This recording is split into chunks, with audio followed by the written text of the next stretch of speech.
As many of you may know, the Panic of 1907 was the financial crisis that led to the creation of the Federal Reserve System that we have today. Now, what if I were to tell you that the Panic of 1907 was caused by greedy bankers and investors attempting to monopolize financial markets? And the solution to implement the Federal Reserve System was one that allowed greedy bankers and investors to monopolize the financial markets. So let's talk about the main events that led up to the crash of 1907, so we can fully understand how the solution really was a non-solution to the issues we were facing. There are a few key players to this story. First, we have Frederick Augustus Heinze, who was a copper king of Montana and established the Montana Ore Purchasing Company. Heinze was known for taking advantage of a law in Montana called Apex Law, which allowed for owners of a surface outcrop to mine it wherever it may have led. Heinze's use of Apex Law led to conflicts between main competitors included Amalgamated Copper Company, who later changed its name to Anaconda Copper Company. This competition being known as the Copper Wars. This conflict consisted of both legal and physical violence, including hand-to-hand combat between miners and supposed grenade attacks to cave in the other's properties. Amalgamated Copper Company was owned by Marcus Daly, one of the Copper Kings of Montana, and was later sold to H.H. Rogers and William Rockefeller in 1899. These men were able to eventually buy Heinze out, and Heinze then moved to New York to try his luck with the financial markets on Wall Street. Heinze then established United Copper Company and devised a plan along with his two brothers who owned a nearby brokerage firm, and they also teamed up with Charles W. Morse to devise this secret plan. Charles Morse was once known as the Ice King because he attempted to monopolize the ice business during a heat wave in New York and then use his monopoly to drive up prices. In 1901, he started buying and consolidating steamship companies to monopolize that market and was actually pretty successful. Morse controlled the National Bank of North America, New Amsterdam National Bank, and was an owner of Mercantile National Bank. Morse became good friends with Frederick Heinze, who was the president of Mercantile Bank, and devised a plan with him and his two brothers to manipulate the stock markets by cornering the stock on United Copper Company. They hoped that if they had purchased and owned enough of the stock, that they could force short sellers to repay the borrowed stock and have no choice but to pay them the higher prices. Remember the GameStop short squeeze? Well, the only issue was that they miscalculated the amount of shares that were held by the Heinze family. So when the loans were called by the end of the day, there were enough shares available to the short sellers so that they would not have to rely on the stock owned by Heinze. Stock prices immediately began to crash. Once the news spread the story of the failed corner, people began to immediately pull their funds out of affiliated banks. This is known as a run on the banks. People were exposed to the network of relationships between banks, brokerage firms, and trust companies, known as interlocking directorates, and this caused enough anxiety for people to rush and pool their deposits. The Knickerbocker Trust was the third largest trust in New York City. Charles Barney was the president of the company at the time and a close associate of Charles Morse.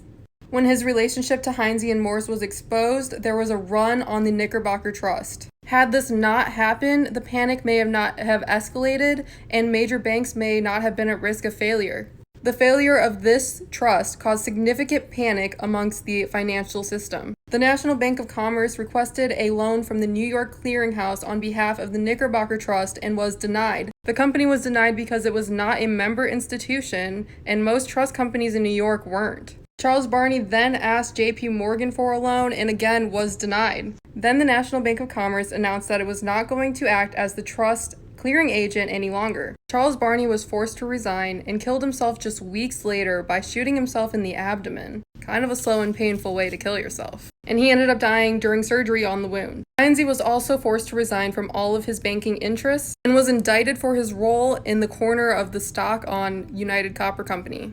But he was eventually exonerated. Morse was indicted and convicted for his role in the corner, but was able to fake an illness and receive a pardon from President William Howard Taft.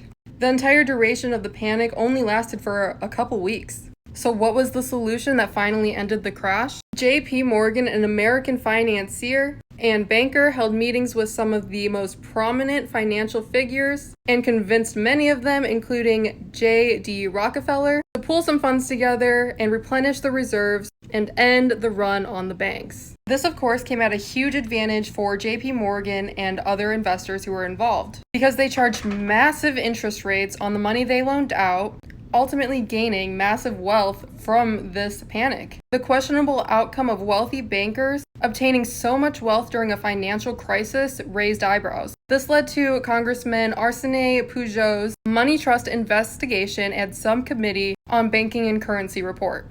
The findings exposed a cartel of bankers who consolidated the control of industries, monopolizing them. It revealed the interlocking directorates of competing banks to monopolize manufacturing, transportation, mining, telecommunications, and financial markets of the United States. At least 18 financial corporations under the complete control of JP Morgan, George F. Baker, and James J. Stillman, who represented over $2.1 billion through resources of several banks and trust companies.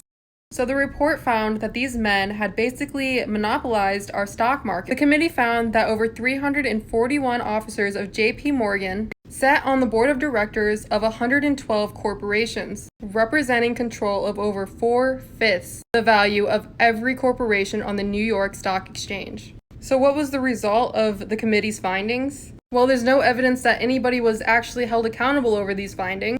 But what is clear is that these very men were able to lay the foundation of what we know today as the Federal Reserve System. The system that legalized the monopolization of our monetary system at the hands of bankers and investors out for their very own interests. While many believe that the Federal Reserve System was the solution to the Panic of 1907, we now understand through the multiple failures of the Federal Reserve System to do what it promised that this is not the case. In my next video on the monetary system, I'm going to tell you how these men met in secrecy to devise a plan that convinced the public that the Federal Reserve System was necessary for financial stability and to combat the issue of our money being at the hands of wealthy bankers. Spoiler alert, it didn't. Next, we're going to talk about the secret meeting at Jekyll Island and the deceitful creation of the Federal Reserve System.